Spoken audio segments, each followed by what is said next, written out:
Yeah, look, I thought it was going to be a nice, calm game. I thought it was going to be a comfortable win. You know, Palace played Thursday, Saturday, then tonight. We had a week off until Everton. I thought it was going to be calm. I thought, yeah. And looking at that first half, it should have been. You know, we should have taken our chances. Should have put the game to bed in that first half. Should have scored at least 2 or 3 goals. But you don't. And then, you know, against a team like Palace that have quality, you leave yourself vulnerable and you can concede a goal at any time.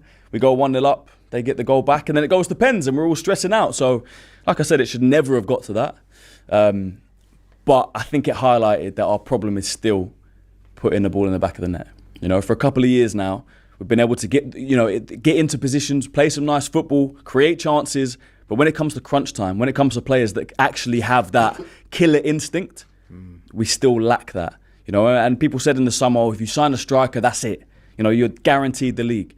I think we've seen this season, Gyökeres has come in, and don't get me wrong, he's done all right, but it wasn't just the striker that we were missing. You know, it's clinical players that are built for big moments and big games, that can put the ball in the back of the net, that don't crumble under pressure. I'm not saying they crumbled under pressure tonight, but you see players like Noni Madueke, and I like Madueke.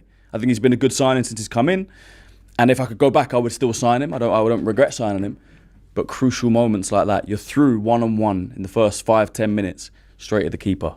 You know, chance for Gabriel Jesus with the header. Good header, but not good enough to put it in the back of the net. Martinelli, we've seen chances throughout the season that he hasn't buried. Trossard, we saw against Everton, doesn't bury his chance.